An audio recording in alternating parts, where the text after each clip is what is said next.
చూడండి, ఒక ఆయన ఒక ఉపమానం కలలో దర్శనాన్ని చూశాడంట ఒక భక్తుడు. ఏంటంటే విస్తారమైన జనము సంఘం ఉన్న సంఘం దగ్గర ఆ సంఘము చుట్టూ కొంతమంది మాత్రమే తిరుగుతున్నారు. కొద్ది మంది మాత్రమే ఉన్న సంఘం దగ్గర కొంత సమూహం ఏం చేస్తున్నారు తెలుసా? కొద్ది మంది కాదండి, అనేక సమూహాలుగా కలిసి మందిరం చుట్టూ తిరుగుతున్నారంట. హల్లెలూయా, హల్లెలూయా. ఏంటి ప్రభువా అని దేవుణ్ణి అడిగితే అర్థమైంది ఏంటంటే, ఆ విస్తారముగా ఉన్న చోట వాళ్ళు ఎవడైనా ప్రభు తట్టు తిరిగితే ఆ కొద్ది మంది చాలు, వాళ్ళు మరలా లోకం వైపు మార్చడానికి సరిపోతారంట. కానీ తక్కువ మంది ఉన్నారు కదా అని అనుకుంటే వీళ్ళు ఎలా ఉన్నారంటే, దేవుని చిత్తమును నెరవేర్చేవారు ఎప్పుడు దొరుకుతారా అప్పుడు లాగేద్దామని వాళ్ళు పనిగట్టుకుని కాస్తున్నారు. హల్లెలూయా. అందుకే చూసి రూపాయలు మీరు మోసపోకండి అమ్మా, రూపాయలు మోసపోకండి. ఇదిగో చదివిన వాక్యములో తన అతిక్రమములకు పరిహారము నొందినవాడు, తన పాపమునకు ప్రాయశ్చిత్తము నొందినవాడు. అర్థమే? నువ్వు విస్తారమైన సంఘములోకి వెళ్ళి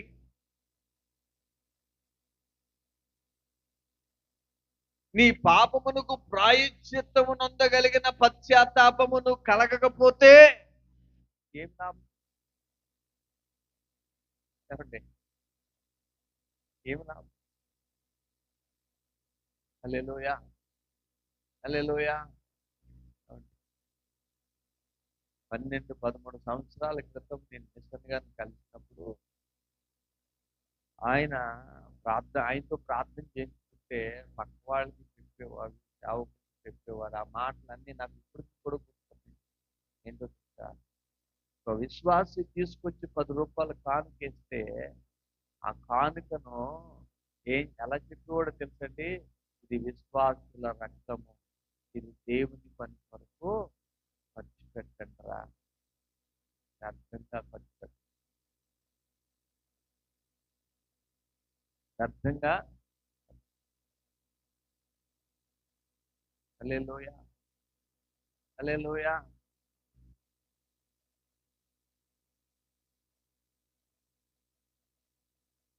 ఆయన కొన్నిసార్లు నా ఎదుట ఒకసారి చెప్పిన మాట ఏంటంటే, మీటింగ్ అయిపోయిన తర్వాత అక్కడ ఎందుకో భోజనం లేకుండా వచ్చేసారు. వచ్చేస్తే ఇక్కడికి వచ్చిన తర్వాత భోజనం చేశారు. అక్కడ మీటింగ్ వెళ్ళారు కదా, అక్కడ భోజనం చేస్తారని వెళ్ళి పట్టించుకున్న వాళ్ళు.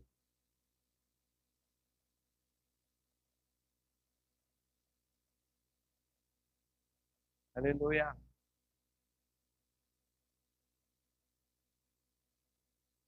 అందుకని మనం ఏంటంటే మన అతిక్రమాలకు పరిహారము వాడు, మన పాపములకు తన పాపములకు ప్రాయశ్చిత్తము వాడు.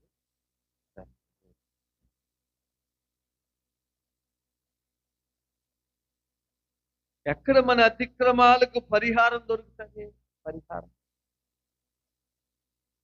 మన పాపములకు ఎక్కడ ప్రాయశ్చిత్తం కలుగుతుంది అంటే దేవుని దగ్గర తప్ప ఇంకెక్కడ. అందుకే దేవుని దగ్గరికి వచ్చి నీవు ఏం చేయాలంట? ఆ పశ్చాత్తాపం కూడా, ఆ ప్రాయశ్చిత్తం కొరకు ప్రాకులాడ, అంతేగాని అయ్యి ఎత్తుకోవడం కాదు.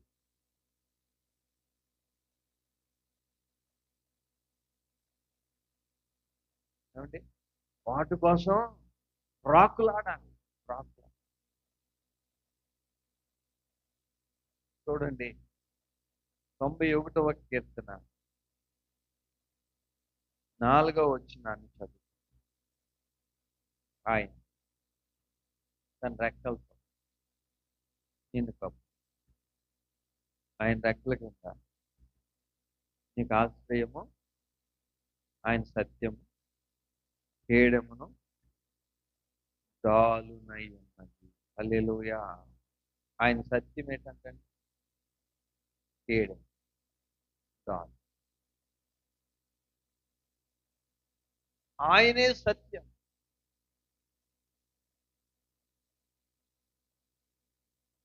డాలు దేనికి ఉపయోగపడుతుందంటే యుద్ధాలలో రాజులు పట్టుకుంటారు కదా, ఇలాగా ఎదుటివాడి కత్తి వేసినప్పుడు అది మనకి తగలకుండా అడ్డుగా ఉంది. కేడం అంటే మనకి ఇలాగా అడ్డుగా మన మీదకి ఏది రాకుండా అడ్డుగా కేడంగా, డాలుగా ఆయన ఏమంటున్నాడు తెలుసా? నీ గాలునై ఉంది. హల్లెలూయా. ఎవరు కాపాడతారు? ఎవరు కాపాడతారు? అన్ని వేళలా ఎవరు కాపాడతారు? చూడండి, 121వ కీర్తనలోనే అక్కడ మాట రాయబడి ఉంటే 121వ కీర్తనలో చూడండి, ఆయన నీ పాదమును కొట్టెళ్ళెన్నబడు కునుకడు నిద్రపోడు. హల్లెలూయా. ఏం చేస్తాడంటే కునుకడు. ఈ సత్యమై ఉన్న దేవుడు నీకు కేడెముగాను డాలుగా ఉండి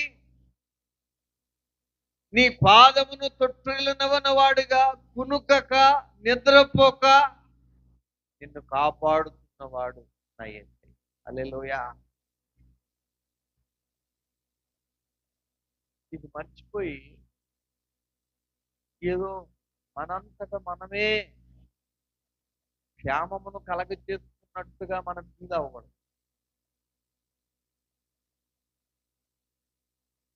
మనంతట మనమే మన హృదయాలలోనికి సమాధానమును స్థిరపరచాలి. ఎందుకంటే సమాధానకర్త ఆయన. హల్లెలూయా. హల్లెలూయా. సమాధానం లేని వారు ఎంతో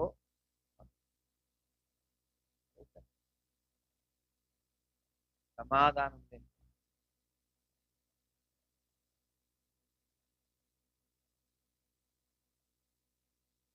చూడండి, ఆదికాండం 15వ అధ్యాయం 1వ వచనాన్ని.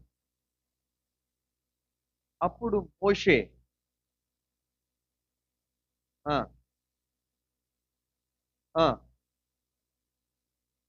అబ్రహామునకు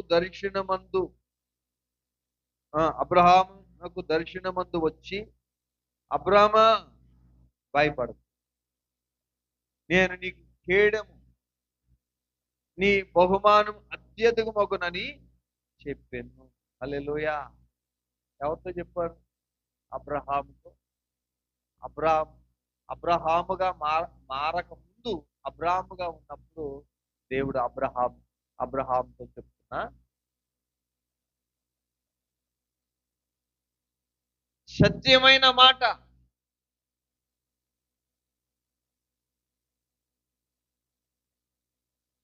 అంటే దేవుడు వాక్యమై ఉన్న దేవుడు ఏమై ఉన్నాడంటే, అందుకని నేనే మార్గం, సత్యం, జీవమై. హల్లెలూయా. నేను తప్ప వేరొక మార్గం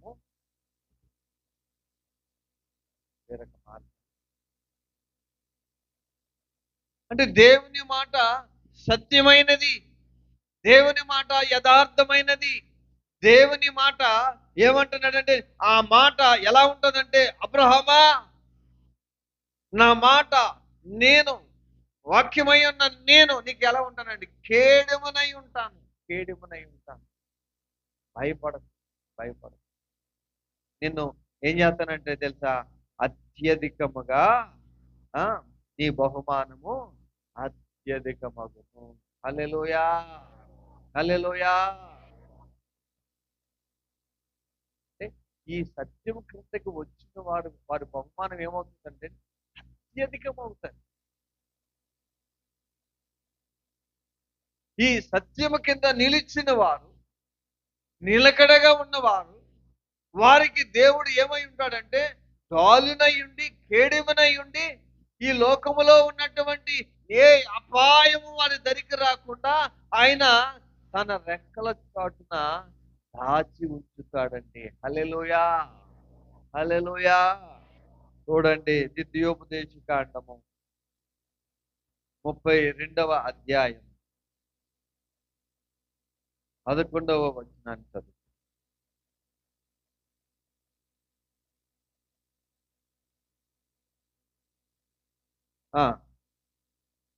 తన పిల్లల పైన అల్లాడుచు రెక్కలు చాపుకుని వాటిని పట్టుకుని మోయినట్లు యెహోవా వానిని నడిపించును. హల్లెలూయా. పక్షిరాజు ఏం చేస్తుందంటే గూడిలో ఉన్న తన పిల్లల్ని ఎగరటం రానప్పుడు ఏం చేస్తాడు, ఆ గూడిని రేపేసి ఏంటి పిల్లల్ని గాల్లో వదిలేస్తాడు. గాల్లో వదిలేసి మౌనంగా ఉంటుందా? అవునండి. అక్కడ ఎగురుతూ మరలా వచ్చి పడిపోతుంటే వచ్చి వాటిని తన రెక్కల మీద వాటిని మోయును. హల్లెలూయా, హల్లెలూయా. అలాగున దేవుడు ఏం చేస్తున్నాడంటే యెహోవా వానిని నడిపించాడు. ఎవరు నడిపించాడు? ఎవరు నడిపించాడు? అబ్రహామును దేవుడు నడిపించాడు. అబ్రహాము దేవుని సత్యమైన మాట, కేడెముగా ఉండే మాట యందు నిలిచాడు కనుక అబ్రహామును దేవుడు నడిపించాడు.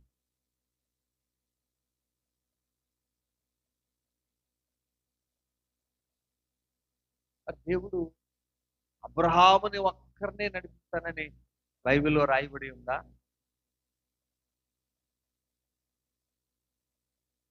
తన నమ్మి తన యొద్దకు వచ్చిన వారందరినీ కూడా దేవుడు ఏకరీతిగానే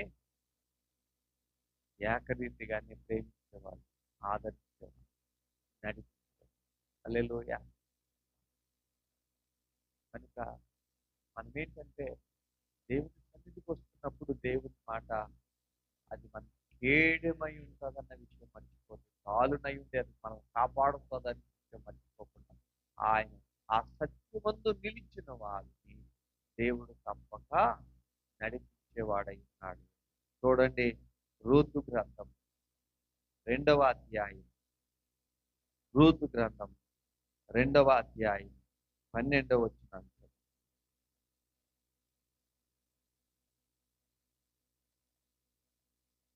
సమూయేలు ముందు ఉంటుందమ్మా. నీవు చేసిన దానికి ప్రతిఫలమిచ్చును. ఇశ్రాయేలుల దేవుడైన యెహోవా రెక్కల క్రింద సురక్షితముగా ఉండినట్లు నీవు వచ్చితివి. ఆయన నీకు సంపూర్ణమైన బహుమానమిచ్చునని ఆమెకు ఉత్తరం ఇచ్చెను. హల్లెలూయా, హల్లెలూయా. రూతుతో బోయాజు మాట్లాడుతున్న మాట ఏంటంటే, నీవు సురక్షితముగా యెహోవా రెక్కల క్రింద సురక్షితంగా నివసించడానికి వచ్చావు కనుక నీకు ఏం దొరుకుతుందో తెలుసా? సంపూర్ణమైన బహుమానం దొరుకుతుంది. హల్లెలూయా. సంపూర్ణమైన బహుమానం దొరుకుతుంది. ఎందుకంటే నువ్వేంటంటే అత్త నీ దేవుడే నాది.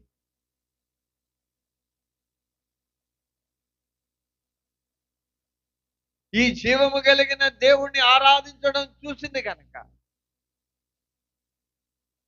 ఆ దేవుణ్ణి అందుకుని వచ్చినటువంటి మోడుబారిపోయిన తన బ్రతుకు దేవుడు ఏం చేశాడో తెలుసా? సంపూర్ణమైన బహుమానం ఆమెను నడిపించలేదా?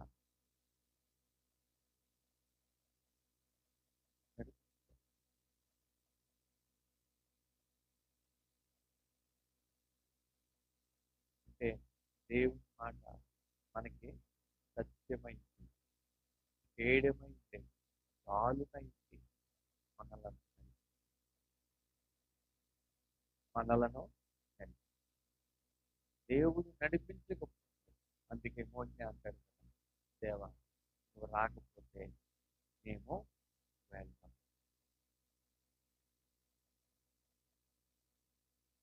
నువ్వు వెళ్ళలేమయ్యా. కనుక మోషే దేవుని బ్రతిమాలు, అయ్యా మీరు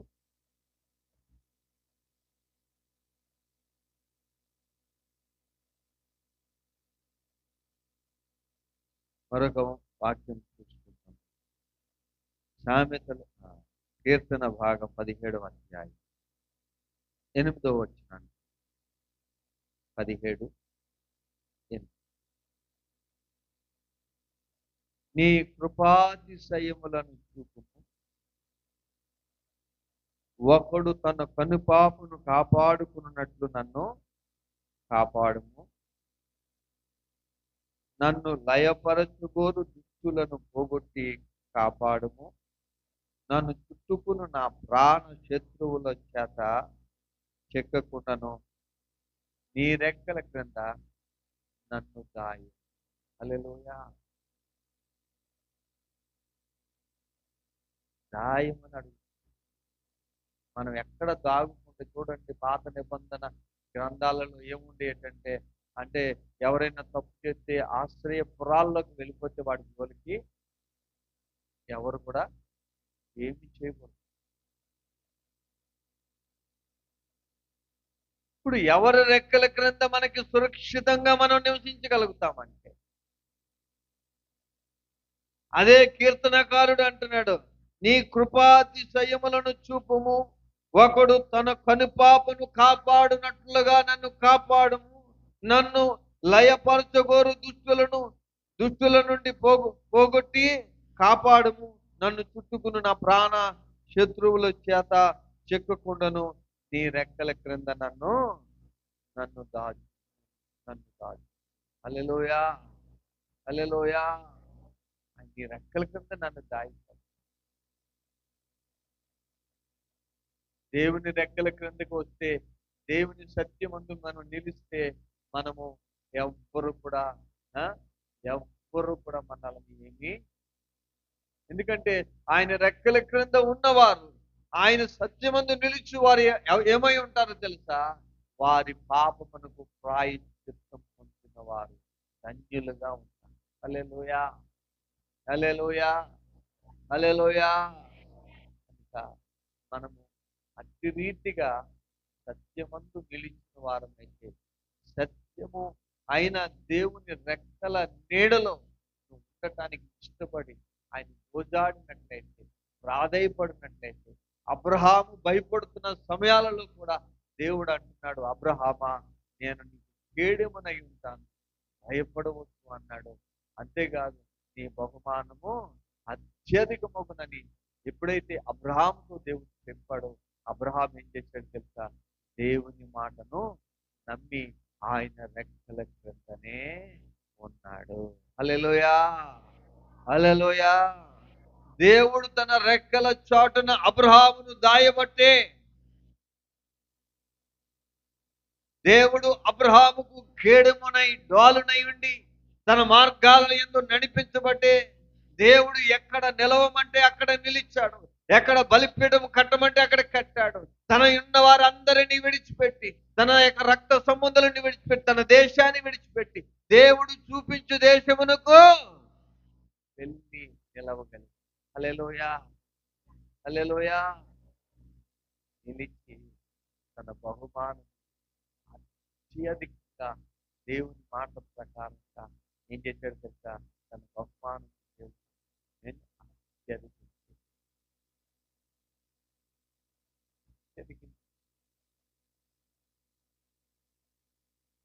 ముందు నడిచేటప్పుడు అబ్రహాముకి ఏ కష్టాలు రాలేదా అండి? మార్గాలలో ఏ బాధలు లేకుండానే వెళ్ళిపోయాడా?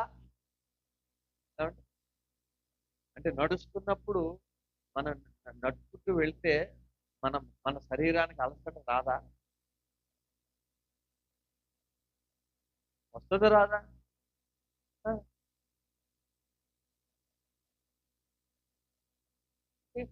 ప్రయాసపడిన దేవుడు తనకు తోడుగా, దేవుని మాట చెప్పున సత్యమందు నిలిచాడు కనుక తన బహుమానం ఎదుగుతుంది. దేవుడే అతన్ని నడిపించాడు. దేవుడు నడిపించాడు, అతన్ని హెచ్చించాడు, ఆశీర్వదించాడు. హల్లెలూయా, హల్లెలూయా. చూడని కీర్తన గ్రంథంలోని 35వ అధ్యాయం 2వ వచనాన్ని చదువు. 35 కేడమును డాలును పట్టుకుని నా సహాయమునకై లేచి నిలువుము.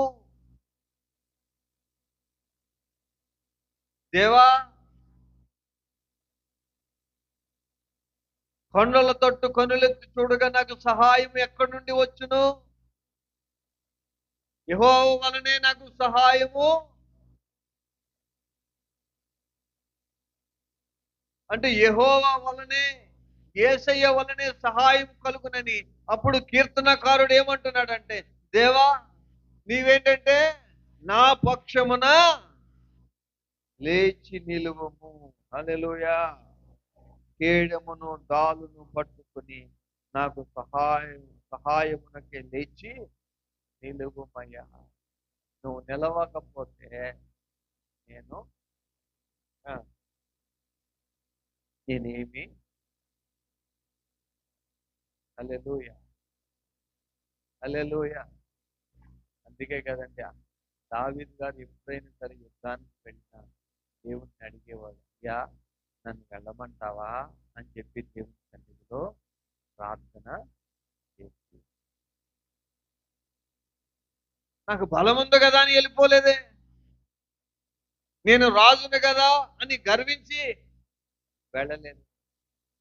దావీదుకు తెలుసు దేవుడి సహాయం లేకపోతే, దేవుడు కేడమై డాలునై లేకపోతే నేను ఎందుకు పనికిరానన్న సంగతి దావీదుకు తెలిసే దేవుని బ్రతిమాలుకుని ఆయన కేడముగా డాలునై ఉండటానికి దేవుణ్ణి బ్రతిమాలుకుని, నేను వస్తున్నానయ్యా దావీదు అంటే, నువ్వు వెళ్ళు అంటేనే దావీదు వెళ్ళేవాడు.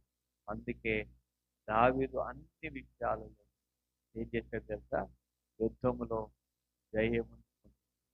హల్లెలూయా, హల్లెలూయా. సౌలు ఎన్నిసార్లు చంపాలనుకున్నాడు?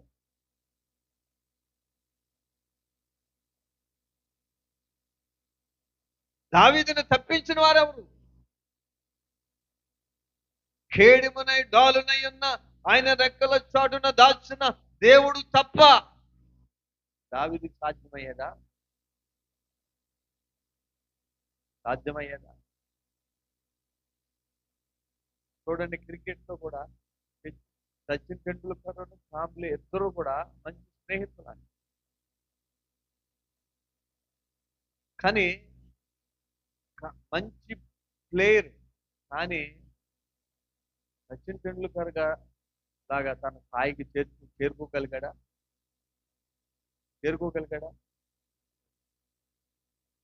ఎందుకంటే దేవుని కాపుదల లేక మనకి దేవుడు, ఎందుకంటే ఆ టాలెంట్ కూడా, ఆ గిఫ్ట్ కూడా దేవుడు. హల్లెలూయా, హల్లెలూయా, హల్లెలూయా. అంటే దేవుడిచ్చిన ఆ బహుమానమును అత్యధికం అవ్వాలంటే దేవుని రెక్కల క్రింద,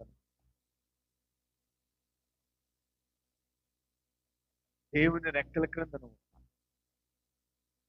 దేవుని సత్యమందు నిలిస్తేనే ఆ కేడము డాలును నీకు ఏమైనా ఆశ్రయముగా ఉంటే ఏ శత్రువు కూడా నీ గవనిని తాకకుండా, ఏ అపాయము నీ దరికి రాకుండా, ఏ తెగులుని గుడారమును సమీపించకుండా, ఎక్కడ నువ్వు మోసపోకుండా, ఎక్కడ నీ పాదం ఇరుకున పడకుండా నిన్ను కాపాడగలిగిన వాడు, తప్పించగలిగిన వాడు ఆ దేవుడు.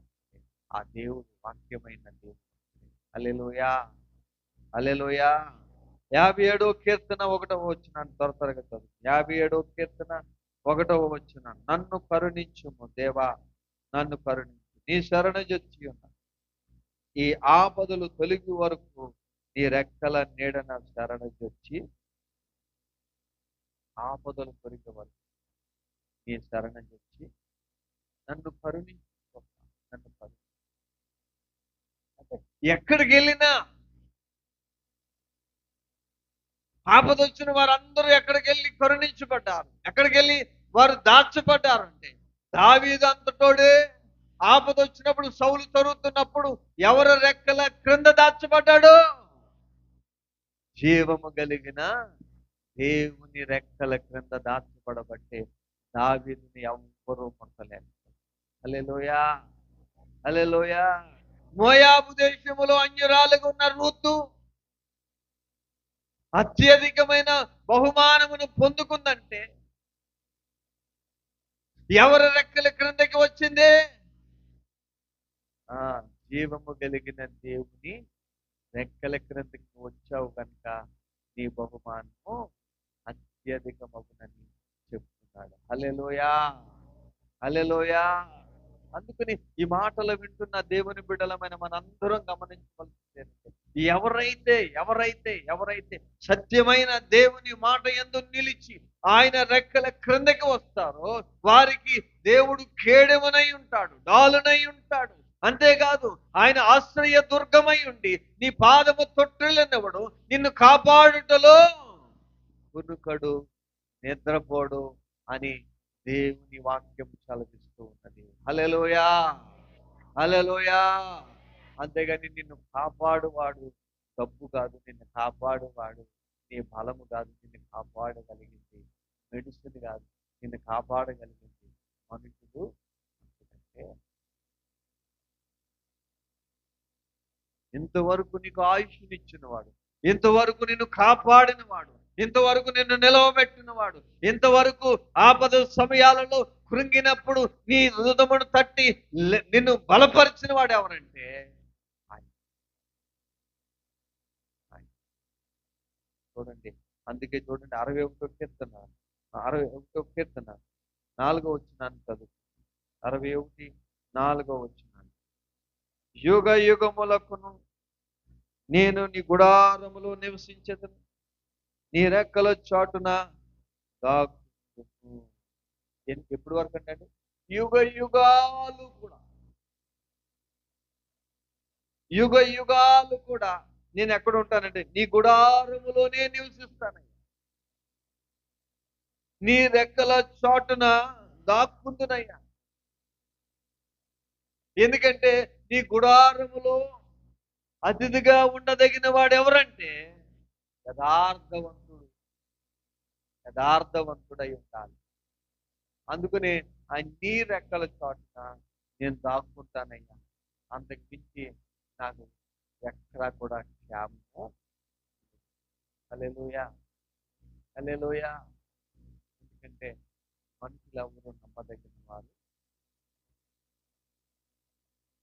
మనం ఎంత నమ్మకంగా ఉన్నా మన మీద వెళ్ళి ఎవరైనా చాడీ చెప్పారనుకో, ఆ చాడీని నన్ను మనల్ని ద్వేషిస్తారు,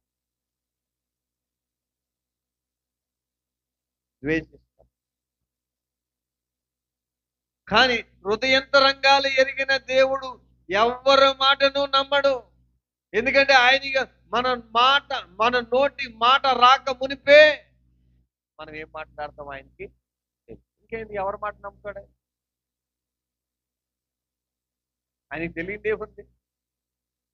అందుకని మనము నమ్మదగిన వాడు, మనకి ఎక్కడ సురక్షితముగా మనం నిలుస్తామంటే ఆయన ఎక్కల కింద తప్ప, ఆయన సత్యమందు తప్ప, ఆయన సత్యమే మనకి కీడమై డాలునై ఉంటూ మనల్ని కాపాడగలిగింది అదే తప్ప మన బలము కాదు, మన జ్ఞానం కాదు, ఏమంటే మనకున్నటువంటి మందు బలగం కాదు, మనకున్న ఆస్తిపాస్తులు కాదు.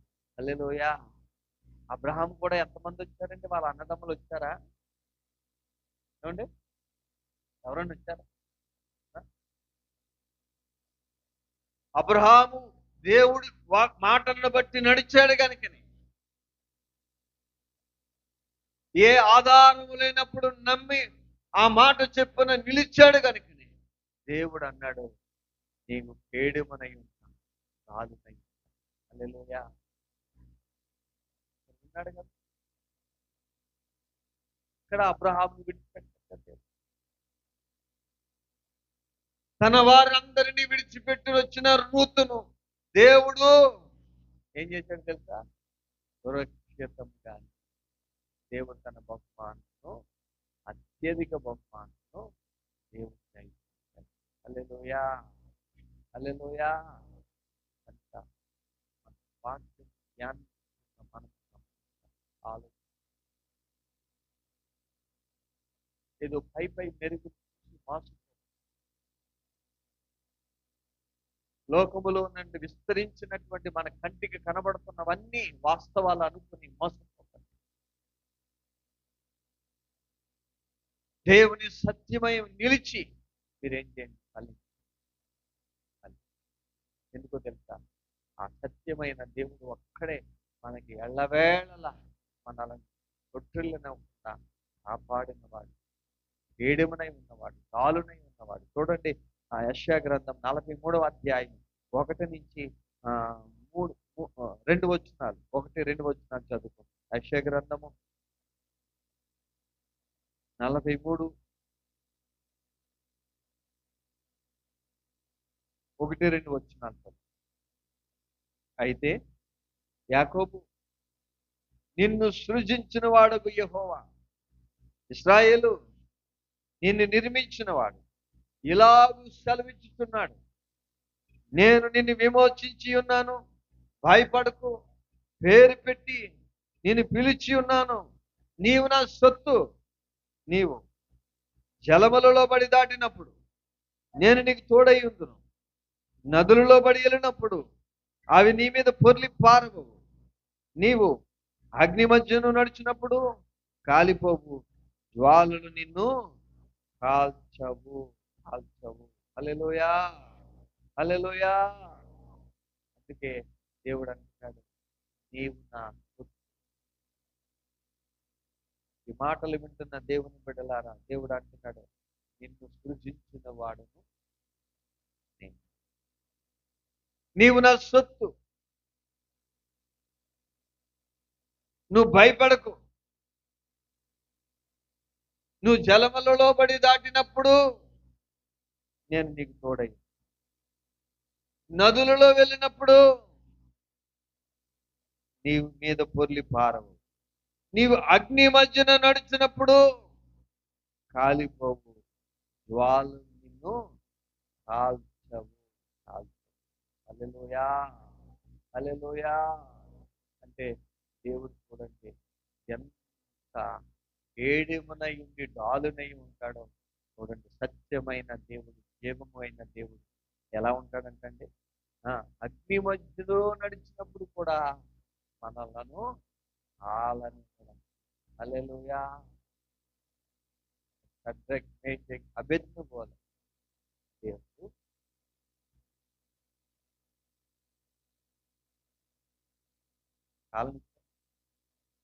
కాలిన వాసన కూడా వారికి. కనుక దేవుడు ఎవరి రెక్కల క్రింద మనకు సురక్షితంగా, ఎవరు మనకి ఏడుమై ఆలునై మనల్ని కాపాడుతున్న వాటితో మన ఆయన ఎల్లప్పుడూ కూడా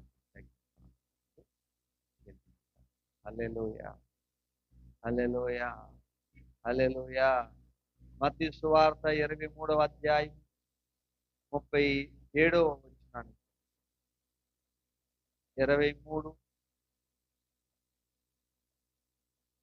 యెరూషలేమా, యెరూషలేమా, ప్రవక్తలను చంపుచు నీ యొద్దకు పంపబడిన వారిని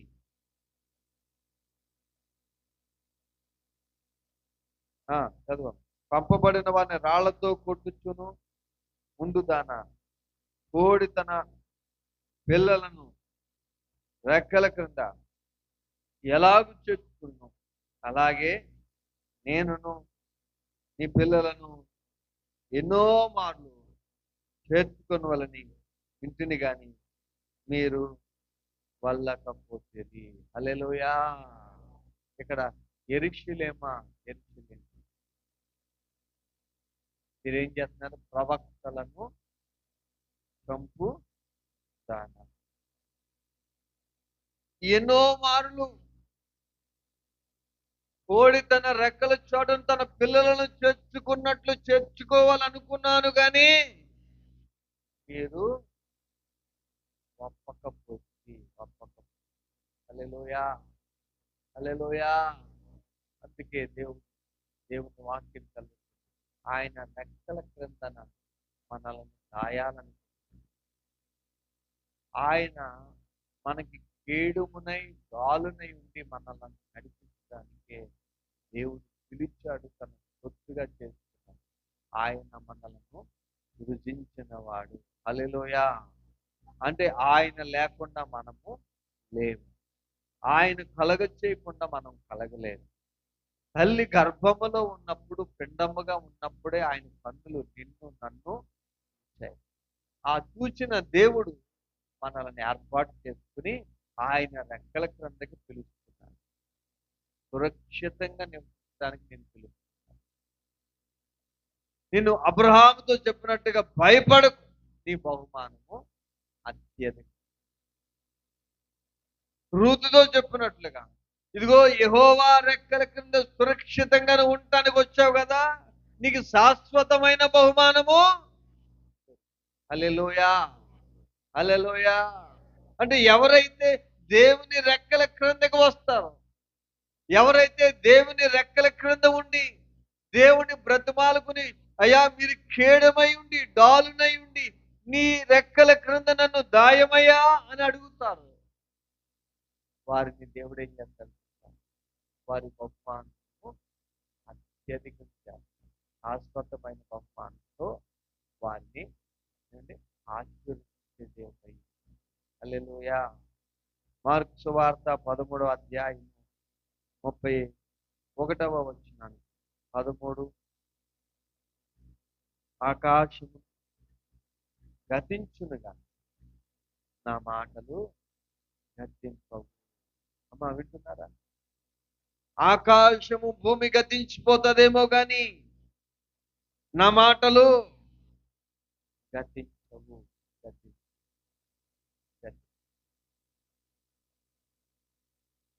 ఎటువైపించినైనా సహాయం ఆగిపోతుందేమో గాని దేవుడు సహాయం చేయ మొదలు పెడుతుంది, అది ఆగుతుందా? కొన్నిసార్లు మనుషుల వైపు మనం వారు ఒక్కసారి సహాయం చేస్తారు, రెండోసారి సహాయం చేస్తారు, మూడోసారి ఉంటే వాళ్ళు సహాయం చేసే మనసు వారికి లేక. హల్లెలూయా. కానీ దేవుడైతే మనకి ఎప్పుడు సహాయం. మనుషులు దెప్పునట్లుగా నీకు ఎన్నిసార్లు చేయాలనే మాట ఆయన అనదు. అంటే ఆయన మాట మారదు. హల్లెలూయా. నువ్వు ఎన్నిసార్లు అడిగినా,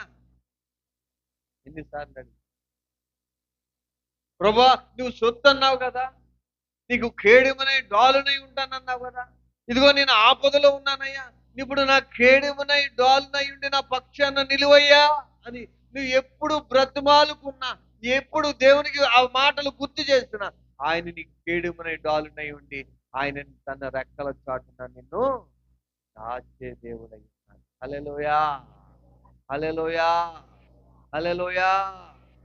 నీకు శాశ్వతమైన బహుమానం ఇవ్వడానికి దేవుడు ఏర్పాటు చేస్తున్నాడు. కానీ దేవుడు మనలను విడిచిపెట్టే దేవుడు అయితే మనం రూతు ఎలాగైతే దేవుని రెక్కల కింద నివసించడానికి తీర్మానం చేసుకుంది, మరలా ఎన్ని తిరిగిందా?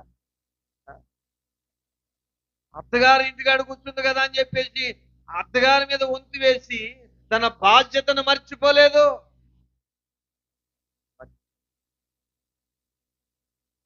తన భర్తను పోషించుకోవడానికి, తను పోషించబడటానికి, పరిగె ఏర్పడడానికి ఆమె తన బాధ్యతలో నిలిచింది. ఎన్ని అవమానాలైనా అది దేవుని లెక్కల కిందకు వచ్చిన తన యొక్క స్థితి మారిపోయింది. దేవుడు శాశ్వతమైన బహుమానంతో రూతు దేవుడు ఆశీర్వదించాడు. హల్లెలూయా. ఏ పొలములో అయితే పరిగి ఏరుకున్నదో ఆ పొలముకే యజమానురాలుగా దేవుడు మూడు బారు గర్భఫలం గర్భఫలం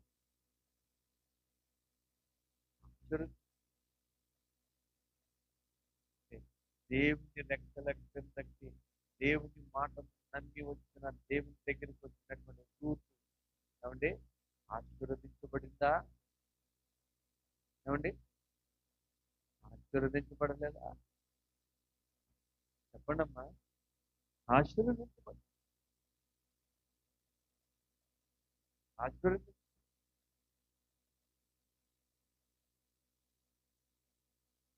అందుకే దేవుడు అంటున్నాడు, నీవు నా సొత్తు, నేను సృజించుకున్నాను. నీవు అలాగ నా సత్యమందు నువ్వు నిలకడగా నిలిచుకుంటే నీ బహుమానము అత్యధికం చేస్తాను. హల్లెలూయా, హల్లెలూయా. రూతు ఆ యొక్క శాశ్వతమైన బహుమానమును ఎలాగైతే పొందుతుందో, ఇంకా తన బ్రతుకు దినములన్నిట ఇంకా ఇంకా ఏ కుదువలేని బహుమానం, అలాగున నీ బహుమానం నేను ఆశీర్వదిస్తానని దేవుడు వాగ్దానం చేస్తున్నాడు. హల్లెలూయా, హల్లెలూయా. చూడండి, తీతు రాసిన పత్రిక 1వ అధ్యాయం 2వ వచనాన్ని మనం చదువు. తీతుకు రాసినటువంటి పత్రిక, తీతుకు రాసినటువంటి పత్రిక నిరీక్షణతో కూడిన భక్తికి ఆధారముగా సత్య విషయమైన అనుభవ జ్ఞానము నిమిత్తం దేవుని దాసుడును యేసుక్రీస్తు అపోస్తలుడైన పౌలు మన అందరి విశ్వాస విషయములో నా నిజమైన కుమారుడకు తీతుకు రాయని ఆ నిత్య జీవమును అబద్ధమాడనేరని దేవుడు అనాది కాలమునే వాగ్దానం చేసెను. కానీ ఇప్పుడు మన రక్షకుడైన దేవుని ఆజ్ఞ ప్రకారం నాకు అప్పగింపబడిన సువార్త ప్రకటన వలన తన వాక్యమును యుక్త కాలమందు బయలుపరిచెను. తండ్రి అయిన దేవుని నుండి, మన రక్షకుడైన యేసు క్రీస్తు నుండి కృపయు కనికరము సమాధానమును మీకు కలుగును గాక. హల్లెలూయా, హల్లెలూయా, హల్లెలూయా. ఆ ప్రత్యక్షమైన జీవము, ఆ ప్రత్యక్షమైన వాక్కు, ఆ వాక్కు ద్వారా తండ్రి అయిన దేవుని నుండి కుమారుడైన రక్షకుడైన యేసు క్రీస్తు నుండి కృపయు కనికరము సమాధానమును మీకు కలుగును గాక. హల్లెలూయా. అంటే కృప, కనికరము, సమాధానం ఎక్కడి నుంచి వస్తాయి? దేవుని నుండే. ఆ సమాధానం లేకపోతే కొంతమందికి డబ్బున్న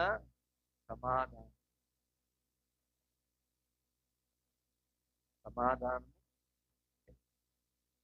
అందుకనే దేవుని ఆజ్ఞ ప్రకారం మనకు అప్పగింపబడిన స్వార్థ ప్రకటన వలన తన వాక్యమును యుక్త కాలమందు బయలుపరచును. హల్లెలూయా. తన వాక్యమందు దేవుడు బయలుపరుస్తున్నాడు.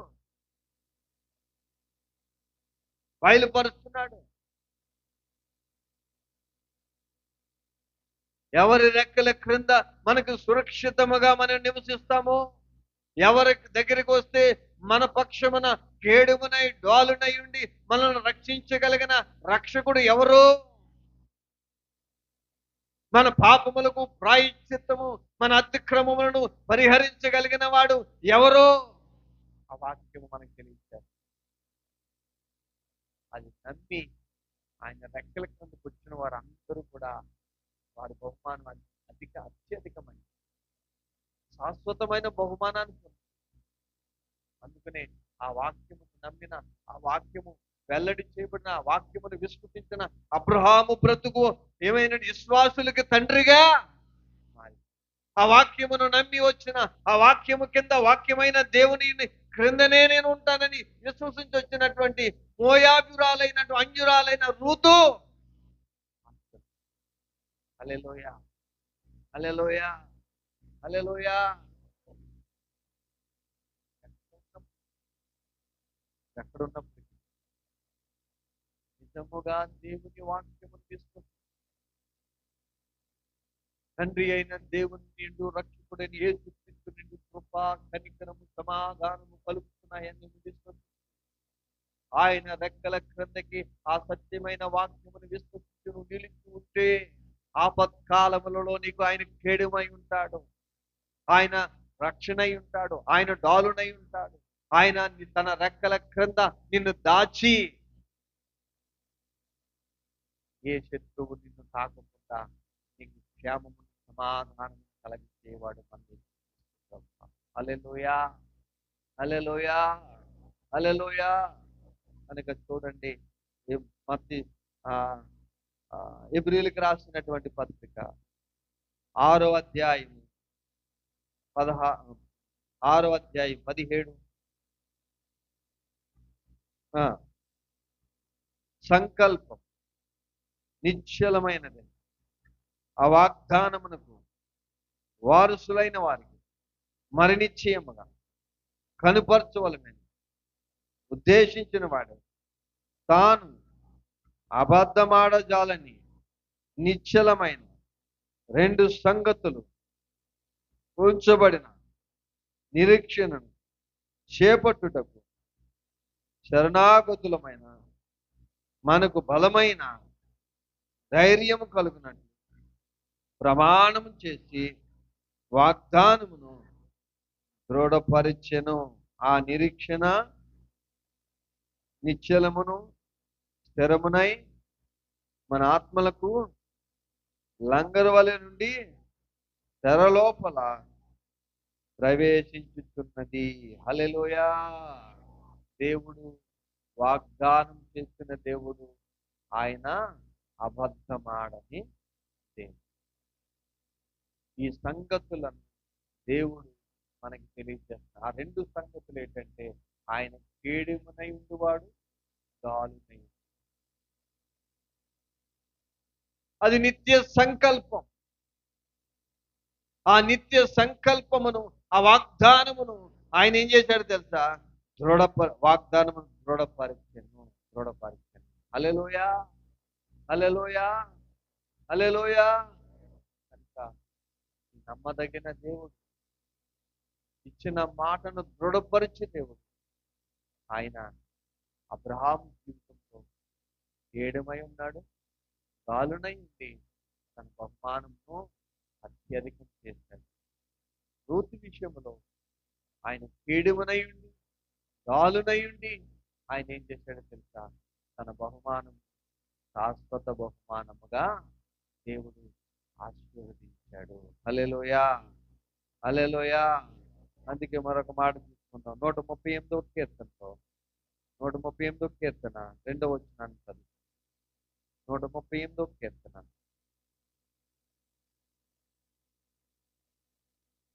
ఈ పరిశుద్ధాలయమందు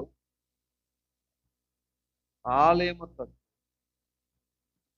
నేను నమస్కారము చేయుచున్నాను. నీ నామమంతటి కంటే నీవిచ్చిన వాక్యమును గొప్ప చేసి ఉన్నావు. నీ కృపా సత్యమును బట్టి నీ నామమునకు కృతజ్ఞతాస్తుతులు నేను చెల్లించెదను. హల్లెలూయా. నీ పరిశుద్ధాలయము తట్టు నేను నమస్కారం చేయుచున్నాను. నీ నామమంతటి కంటే నీవిచ్చిన వాక్యమును నీవు గొప్ప చేసి ఉన్నావు. హల్లెలూయా. అంటే ఇప్పుడు ఏది గొప్పదండి? తన మాట గొప్ప. కనుక ఆ మాటను బట్టి నేను ఏం చేస్తున్నాను అన్నాడు. ఆ నేనేం చేస్తాను? నీ కృపా సత్యములను బట్టి నీ నామమునకు కృతజ్ఞతాస్తుతులు నేను చెల్లించేదను. హల్లెలూయా, హల్లెలూయా, హల్లెలూయా అనుకొని ఆయన మాట సత్యమైంది. ఆయన మాట యందు నిలిచిన వారికి ఆ మాట వారికి ఎలాగ ఉంటుంది? కేడుమునై డాలునై సంరక్షణ. కోడి తన పిల్లలను తన రెక్కల చాటున దాచినట్టుగా దాచి ఆ సత్యమందు నిలిచిన వారి బహుమానమును అత్యధికం చేసి వారి బహుమానమును శాశ్వతమైన బహుమానంగా ఆశీర్వదించేది దేవుని సత్యం. కనుక అటువంటి మాట యందు అటువంటి దేవుని యందు మనం నిలకడ కలిగి నిలిస్తే మనము అబ్రహాము బహుమానం అధికమవుతున్నట్టుగానే మన బహుమానము అధికం చేస్తాను దేవుడు నాకు అన్నట్టుగా దేవుడు మనకి తన మాటలు వాగ్దానం కొడపడుతున్నాడు. హల్లెలూయా, హల్లెలూయా. చూడండి 89వ కీర్తన 89వ కీర్తన 23, 24 వచనాల్లో మనం నిలవు విరోధులను నేను పడగొట్టు అతని మీద పగబట్టు వారిని మొత్తెదను. నా విశ్వాసతయు నా కృపయు అతనికి తోడయుండును. నా నామమును బట్టి అతని కొమ్ము హెచ్చింపబడును. హల్లెలూయా. అంటే సత్యమందు నివసించడానికి ఎవరైతే ఆ సత్యము క్రిందికి వస్తారో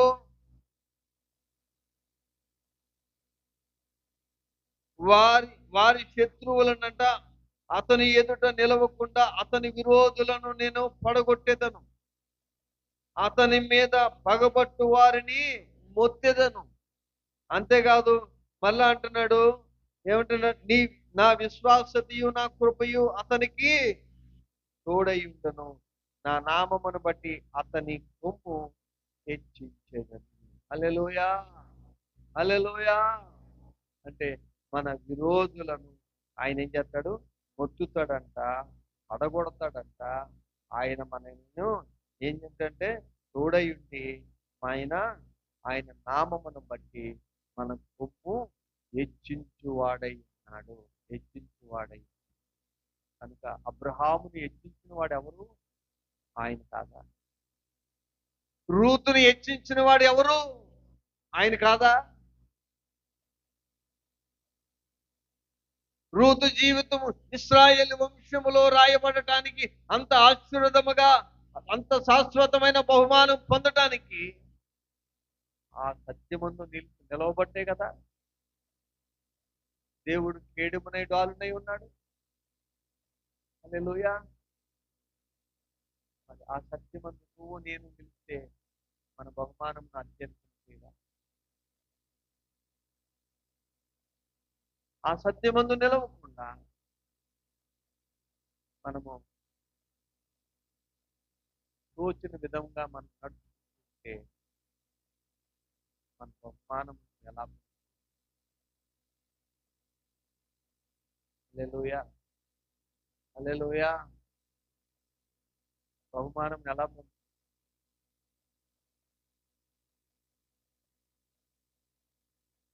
దయచేసి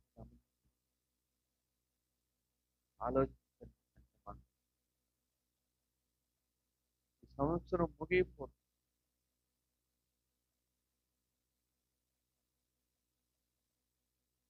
ఆయన ఇచ్చిన కాపుదల కొరకు, ఆయన చేసిన ప్రతి ఉపకారం కొరకు ఏం చేయాలి?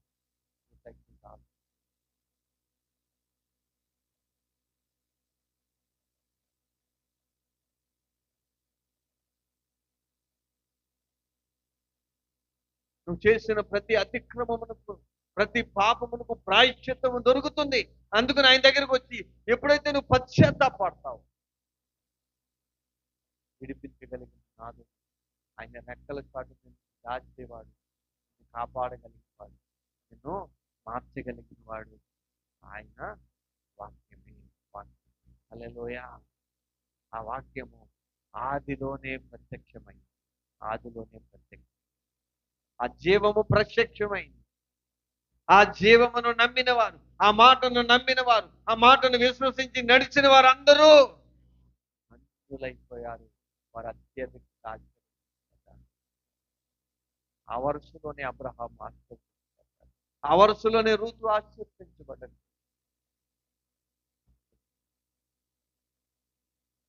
అందుకే దేవుడు నిన్ను కూడా ఆ వరుసలోనే ఉన్న నీ బహుమానం అత్యధికం చేయాలి. నీవు నా సొత్తైన నిన్ను నేను ఏర్పాటు చేసి మోకరించి నిన్ను ఏర్పాటు. అయితే నువ్వు ఆ సత్యమందు నిలుస్తున్నావు. ఆ సత్యమందు నిజముగా ఆయనే నా దేవుడు, ఆయనే నన్ను విడిపించువాడు, ఆయనే నన్ను లేవనెత్తువాడని రూతులాగా నువ్వు నిలకడగా నిలిస్తే, రూతుకి కేడుమునే గాలునై ఉన్న దేవుడు నీకు ఉండడా? రూతు పాదమును తొట్టెల్లో పోకుండానట్లుగా కాపాడిన దేవుడు నిన్ను కాపాడడా?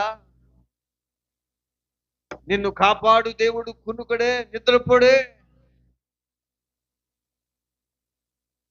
అబ్రహాం బహుమానమును అత్యధికము చేసిన దేవుడు, రూతుకి శాశ్వతమైన బహుమానమునిచ్చి హెచ్చించిన దేవుడు నిన్ను హెచ్చించడా? ఆయన అంటున్నాడు, ఒకవేళ నా మాటలు గద్దించి